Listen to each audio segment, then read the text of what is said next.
welcome back to Our Galician Homestead. Right, we are officially in pruning season. It's really cold, i.e. it snowed a lot last night. It's a bit damp and it's time to get on with it. If we don't get these apple trees sorted out now, we're basically saying no thank you to getting a decent harvest at the end of the summer. So it feels a bit brutal pruning these apple trees, but it's all about directing the energy to the right places. So let's crack on.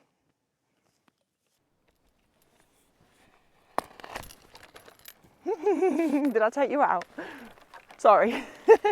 Literally on my head. I can't get it. Just twist it. I can't. I'm gonna have to cut it there.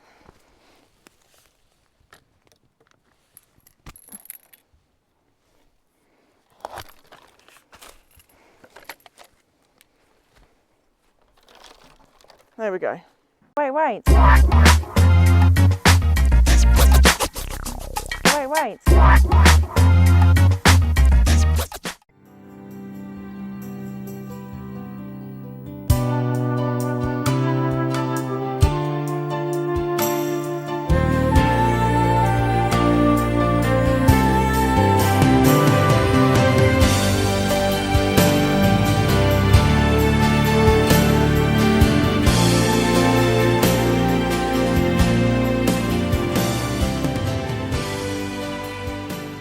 Okay, so I've done these first two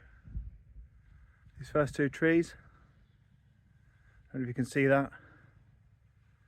I find with these things that if you keep going, you can just end up with nothing because you just keep chopping it back and back and back. So I think that's quite a harsh cut, but I'm going to stop there because I don't want to overdo it, as I've been known to do before, and you just end up with a trunk sticking out the ground basically. So for the higher branches, I can't get up to. I've used this machine here, so it's a little chainsaw. That little chainsaw on a long pole is the engineer. So this, I bought this originally as a hedge cutter with a long extension on it for this hedge at the back there. It needs doing again. But when I was browsing the website, I noticed that you could have this extension for this little chainsaw, which I'm known to my own peril about working with a chainsaw up on a ladder. It's not good and can end nastily. I was lucky it didn't end nastily, but it could have done. So I've learnt my lesson. I'm not doing that anymore. So I got this, and it does the job. It's got a little reservoir there for the chainsaw oil. Yeah, and it all works off this one little unit. It's quite loud, but again, I'm not a professional.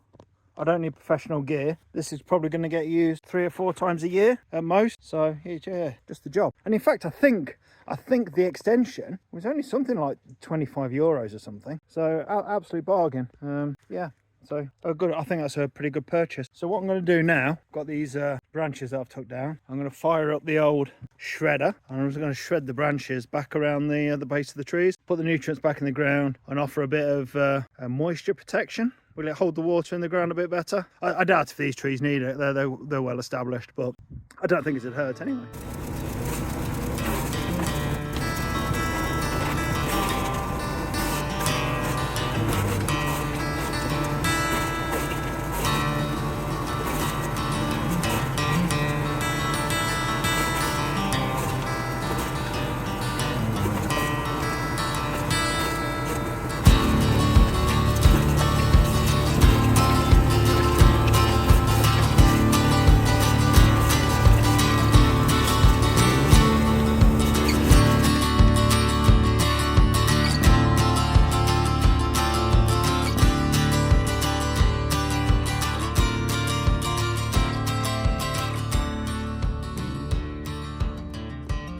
So after I finished cutting these apple trees / buttering these apple trees yesterday, that one as well, and that one there,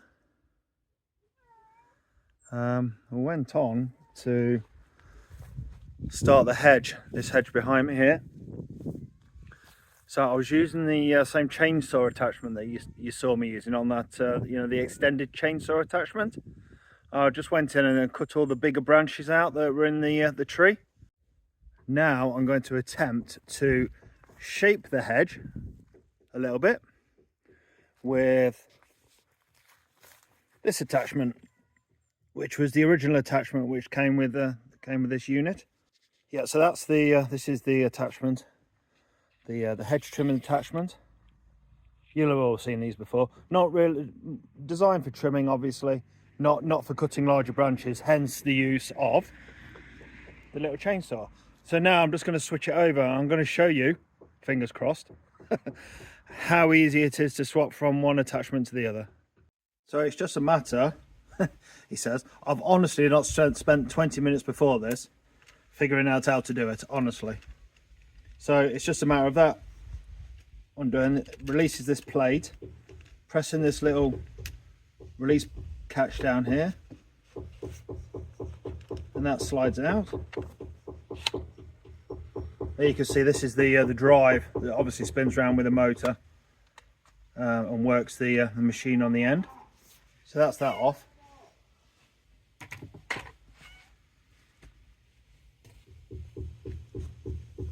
And then it should be as easy as just popping this one back in. If you can hear any banging in the background, Zane's trying to put some pictures up in his room. Sounds like he's knocking the wall down.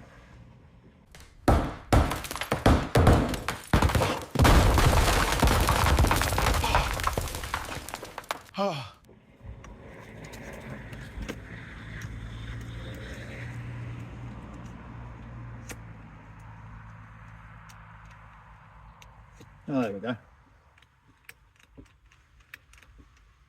Just wasn't pushing the clip down far enough. Do that back up. Tighten that up. And there we have it. We'll swap from the little chainsaw attachment to the hedge trimmer attachment. This is quite good because you can angle it.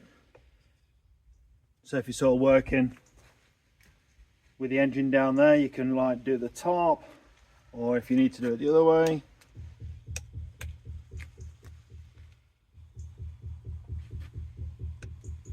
You can go like that, and obviously anywhere in between. So it's quite good for, so I think I will be starting off with something like that. Okay, let's give it a go.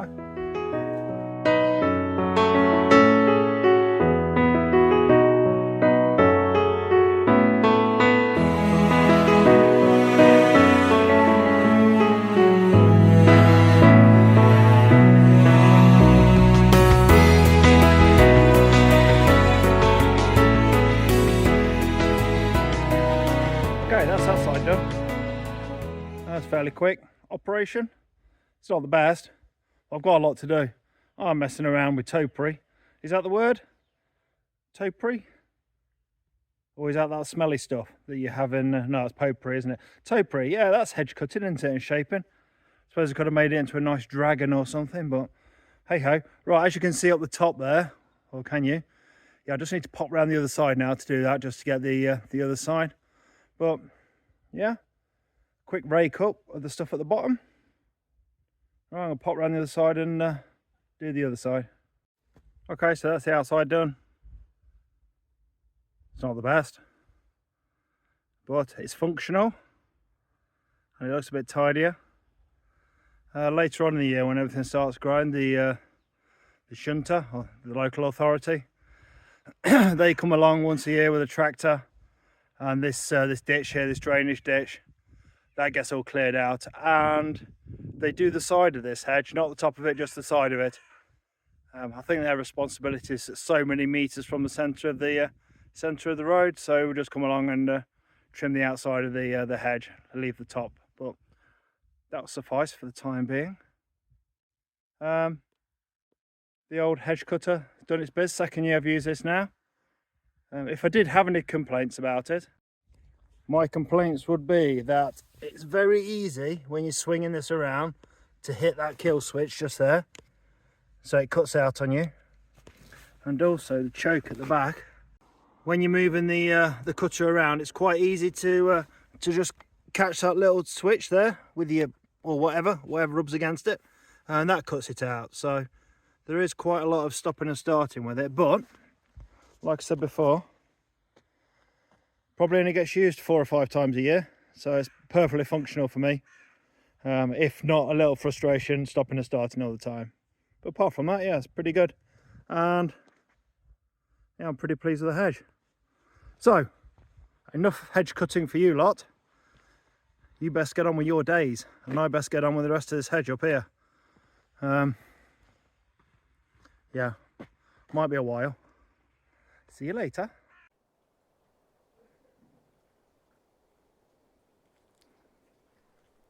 Talking of redirecting energy, you might have noticed a bit of a change of name. We obviously were Escape to El Campo, but we feel like we've done more than just escape. We have officially escaped and we've built ourselves a home here. So in line with something that feels a bit more us, we've decided to rebrand to Our Galician Homestead. And to be honest with you, I think it will help a lot more people find us and our little corner of Spain. Obviously, change takes time, so you'll see that happening over our Instagram account and our TikTok account probably over the next few weeks. It's the tidying up part now, the worst bit, but we'll probably chop these down for a bit of kindling for them to dry out now, probably for next year, or we'll use it as mulch. Talking of people finding us, in our video last week we had one of our beloved viewers ask us where our height button was, and we'd never actually heard of a height button before. It's a bit of a new feature that YouTube's bringing out, where you watch a video and then you can leave a little height button, and it's basically a bit of a boost button. And for people like us, it would really help us to sort of be seen by a lot more people. So in order to get this height button, we need 3,000 watch hours, and we currently only have about 850. So it would massively help us out if you don't mind leaving this video to play in the background if you're a bit bored of me talking about trees, or even why not go and check out our playlist. And you can just leave it running while you perhaps are pruning your own trees or doing your own jobs in your own garden, and we would really appreciate it. Emma's teaching a class in town, so I decided to come for a walk through the park. And we're not the only ones who are trimming trees.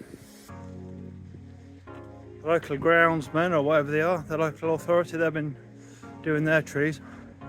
I'll flip you around and show you. They cut them right back, and they do this thing where they join the branches together. So there's one tree, they join in the middle, another tree, and that one's joined 3 branches, or maybe 4, that middle one's gone, to another tree. I've never seen this anywhere else. It happens quite a lot around here. One of our apple trees in the garden is joined to the one next door to it, in a similar sort of way. And there's these up here, all joined up.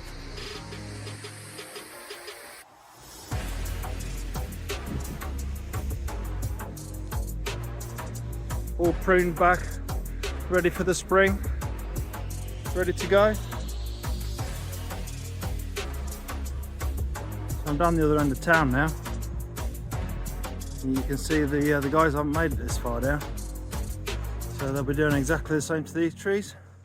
All that new growth you can see, all those spindly branches, they'll be coming off in the next week or so, I would have thought.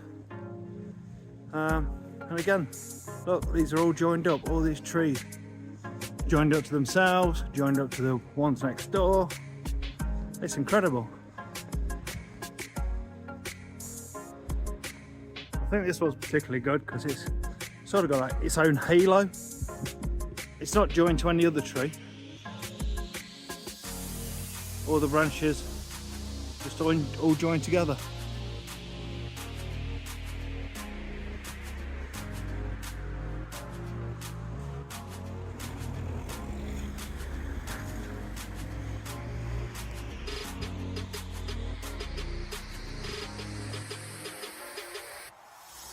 Amazing. And this little park here, it's empty now. Normally in the summer, it's full of kids. Look at those trees. From there, all the way over to there.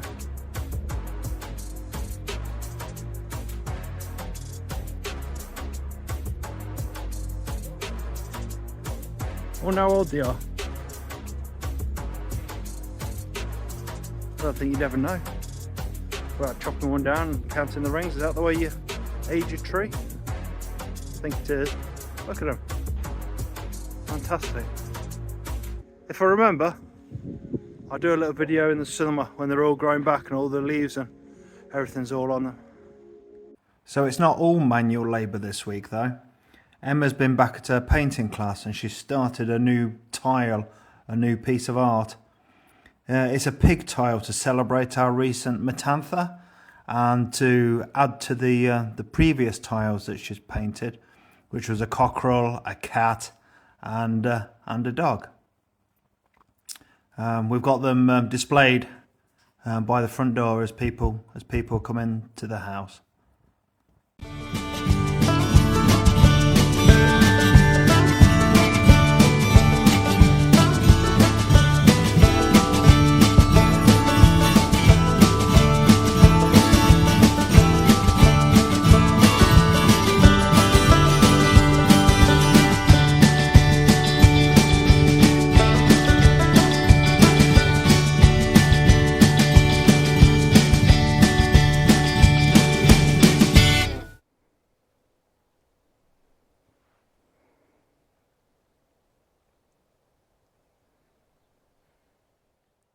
And trust me, we have a very, very good reason for wanting to have the place looking all clean and tidy. We've been sitting on a bit of a secret for the last few weeks, and I'm afraid we're going to have to hold on to it for another couple of weeks. But trust me, you are going to want to subscribe so that you can find out what it is. I think that's pretty much it for this week, so we'll see you in the next one. Ciao!